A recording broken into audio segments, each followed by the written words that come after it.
Bonsoir à toutes et à tous. Ce soir, dans C'est la rentrée, nous accueillons Patrick Charlier. Bonsoir. Vous êtes le directeur du Centre interfédéral pour l'égalité des chances, un centre qui va ouvrir à Namur une antenne. On va en parler beaucoup. Alors, ce centre a un long titre, mais on le connaît sous le nom de UNIA. Alors, avant de parler d'ouverture de cette antenne namuroise, expliquez-nous un peu quelles sont les missions d'UNIA. Alors, UNIA, on est un service public indépendant. On a 3 métiers. On reçoit des signalements et des dossiers de personnes qui sont victimes de discrimination, mais aussi d'actes de haine, des personnes qui sont harcelées, frappées parce qu'ils sont homosexuels, parce qu'ils sont musulmans, juifs, noirs, etc. On fait des avis et recommandations et donc on donne aux autorités publiques, que ce soit au niveau fédéral, mais aussi au niveau local, des administrations, etc., des avis sur des politiques à mettre en place, sur des propositions de réglementation. Et puis on fait également de la prévention. On a un service d'accompagnement et de formation. On fait des campagnes de sensibilisation. Ce sont nos 3 métiers, prévention et répression. Alors quand on parle de discrimination, on pense peut-être directement à la discrimination avec la couleur de sa peau, ou bien en fonction d'un handicap, mais vous êtes compétent pour toute une série de discriminations, plus d'une quinzaine. Oui, c'est ça. Donc les législations, que ce soit la loi fédérale ou les décrets régionaux et communautaires, prévoient 19 critères de discrimination. On est compétent pour 17 des 19. On n'est pas compétent pour le genre. Il y a un institut particulier qui est l'Institut pour l'égalité entre les femmes et les hommes. Et on n'est pas compétent pour la langue. Derrière la langue, c'est le conflit communautaire. Et là, il n'y a aucun organisme en Belgique qui est difficile d'avoir un accord là-dessus. Difficile d'avoir un accord là-dessus. Mais pour le reste, l'état de santé, caractéristiques physiques, par exemple le fait d'être gros, d'être grand, petit, d'avoir une tache de vin ou les choses de cet ordre-là. La fortune, donc derrière la fortune, c'est un mot un tout petit peu ancien, désuet. Les ressources financières. C'est les ressources financières, donc c'est des propriétaires qui refusent de louer à quelqu'un qui n'a pas un contrat de travail à durée indéterminée, qui exclut les allocataires sociaux, des personnes qui ont des allocations de remplacement. Et donc ça, c'est un critère qui est protégé. Voilà, c'est toute une série de critères sur lesquels on est effectivement compétent. Les plus grands, les plus importants sont les critères raciaux, donc origine, couleur de la peau, le handicap, toute forme de handicap, qu'il soit visible ou pas visible, et les convictions religieuses et philosophiques. Voilà, ça c'est pour le top 3, si on peut dire, des discriminations en Belgique. Alors, voilà, si on est discriminé, comment peut-on passer par votre service et en quoi vous venez en aide aux personnes discriminées?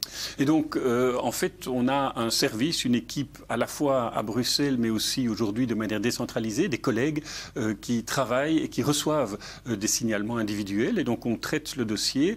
On cherche en priorité des solutions extrajudiciaires. Par la négociation, par la conciliation, on obtient des résultats. Si vous allez sur notre site, www.unia.be, vous allez voir les solutions négociées où ça évite de devoir aller en justice. Cela étant, dans les cas les plus graves, ou si on n'obtient pas de solution, on peut aller en justice avec les victimes, que ce soit dans des procédures civiles ou dans des procédures pénales. Et à ce moment-là, ça peut aboutir effectivement à des condamnations et à des sanctions. Alors, pour passer au service, pour passer par votre service, il ne faut pas nécessairement être victime. On peut être témoin de discrimination et envie de témoigner, voilà, ce qu'on a vécu. Effectivement, on ne doit pas être victime si on est témoin de quelque chose où on estime qu'il y a une forme de discrimination, d'intolérance, de haine, mais c'est aussi, on est disponible pour des organisations, des écoles qui s'adressent à nous, qui nous sont confrontés à des situations d'intolérance, des problèmes de racisme, des problèmes de discrimination, qui se posent des questions sur l'inclusion des élèves en situation de handicap, pour des entreprises, pour des administrations, pour des communes. On peut s'adresser à nous, on a toute une série de services et pas uniquement le traitement de plaintes individuelles. Si les témoins qui s'adressent à vous, par exemple, ce sont des témoins qui sont témoins de commentaires déplacés sur les réseaux sociaux? Oui, alors on a là un service particulier lié à ce qu'on appelle la cyberhaine. C'est donc tout ce qui est la haine en ligne, que ce soit sur les réseaux sociaux, sur les forums de discussion, ou ce qu'on voit comme mail en chaîne qu'on reçoit dans sa boîte mail, même s'il y en a moins aujourd'hui. Et donc là, ça nécessite une approche particulière parce qu'il n'y a pas de victime individuelle, mais c'est le développement de tout ce qui est la haine raciale, homophobe, antisémite, islamophobe sur les réseaux sociaux, avec des réactions qui sont possibles. Et là, vous pouvez aussi aller sur notre site. La première réaction, c'est une réaction individuelle que l'internaute doit avoir, de réagir avant de faire appel. Et puis, il y a moyen de faire appel à d'autres, mais c'est d'abord une réaction personnelle. On donne toute une série de petits trucs pour réagir face à ce type de comportement et d'intolérance en ligne. Alors, une actualité d'Unia pour la rentrée, c'est l'ouverture d'une antenne ici à Namur. Pourquoi votre présence ici dans la capitale wallonne? Alors, on a une forme de décentralisation depuis quelques années maintenant, mais on ouvre un bureau véritablement avec de la visibilité et, ici sur Namur. C'est le premier qu'on ouvre en région wallonne. On a des points de contact ailleurs, à Charleroi, à Mons, à Liège, à Verviers. On a des rendez-vous et des collaborations avec les espaces Wallonie, mais on a un premier bureau. Et pour nous, il est important d'être à la fois plus proche des requérants, des personnes qui sont victimes de discrimination, mais aussi plus proche des acteurs locaux. Les communes, les CPS, la police locale a un rôle essentiel à jouer dans la promotion de l'égalité, dans la lutte contre les discriminations, et on veut être proche de ces acteurs locaux pour pouvoir promouvoir ce type de politique publique visant à plus de respect mutuel et de tolérance. Alors on va donner le numéro de ce bureau que vous pouvez contacter, donc qui est déjà ouvert, ce bureau. Il est déjà ouvert, absolument. d'Unia à Namur, donc vous pouvez contacter le 081 85 98 86, voilà pour les infos. Alors vous êtes également aussi consulté par les institutions publiques pour émettre des recommandations pour lutter contre les discriminations. Est-ce que vous avez l'impression d'être entendu ou vous avez l'impression de prêcher dans le désert? On n'est pas attendu à 100% et on ne prêche pas dans le désert à 100%. Je pense que là, les résultats sont nuancés. On a des belles victoires où, dans des projets, des propositions de loi ou de décret, on remet des avis et on voit que on en tient compte. Par exemple, dans quel domaine?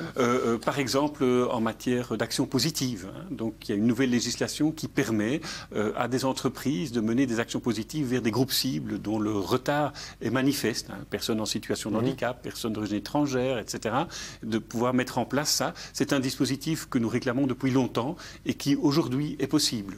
C'est un exemple parmi d'autres.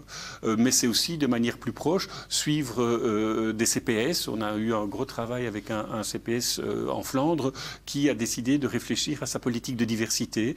Et on a fait tout un accompagnement de 6 à 8 mois de l'ensemble du CPS qui a revu tout son règlement de travail. Au sein du personnel, vous voulez dire? Au sein du personnel, mais aussi dans sa relation avec le public. Parce qu'effectivement, on est confronté parfois à des demandes discriminatoires, à une forme de multiculturalité, de multiconfessionnalité, et les professionnels ne savent pas toujours comment réagir par rapport à cela. Et donc, on fait ce type d'accompagnement-là aussi.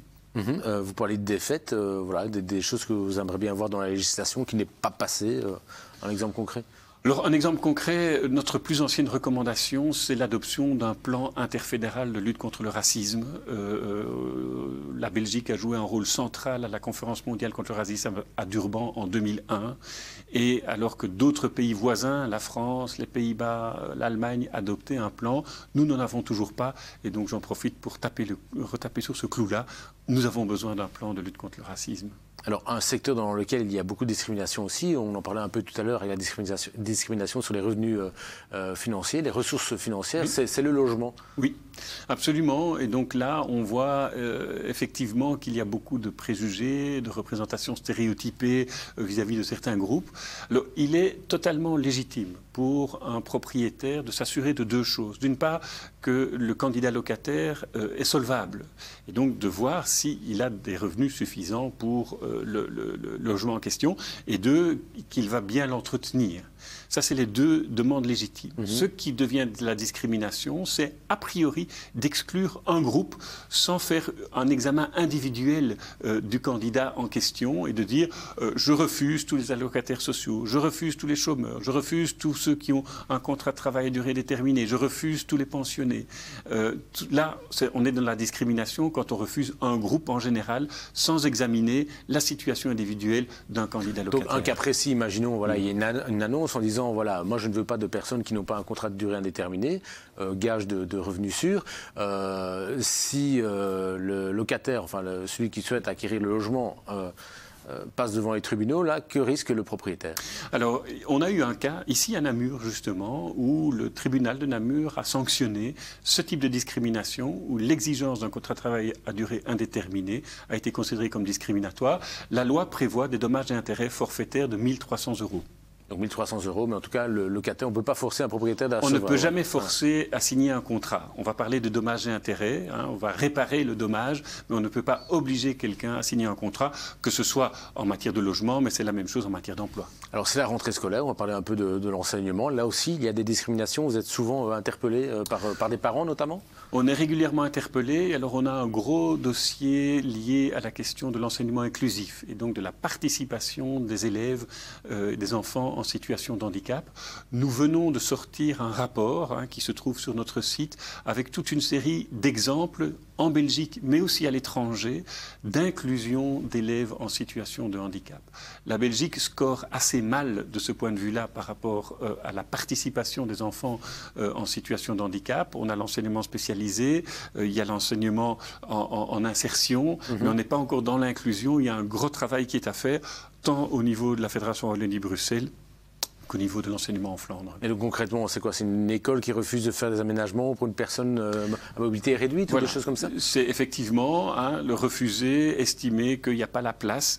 Il faut savoir que dans le bâti de l'enseignement en Fédération Wallonie-Bruxelles, seuls 10% des bâtiments sont accessibles. Donc déjà ça, il y a un problème d'accessibilité, de mobilité, mais il y a surtout des blocages dans la tête où quand on est face à un enfant ou un élève qui a un handicap, on n'imagine pas la possibilité de faire des aménagements raisonnables, de repenser les pédagogies pour permettre une forme d'inclusion. C'est un travail à long terme et c'est ça que nous avons voulu faire dans le rapport qu'on a publié en disant il y a là des exemples qu'on appelle des exemples d'inspiration. Vous pouvez vous inspirer de ce qui se fait ailleurs.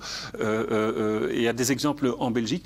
Ici, à Namur, il y a une école qui est assez connue, qui est une inclusion liée... Sainte-Marie, la surdité. Ouais. Exactement, où on inclut, où on fait participer les enfants sourds et les enfants entendants. Et donc, ça, c'est un bel exemple, par exemple, d'inclusion. Allez, c'est sur ce bel exemple qu'on va terminer l'émission. Merci Patrick Charlier d'être venu ce soir sur notre plateau. Passez une excellente soirée et à bientôt.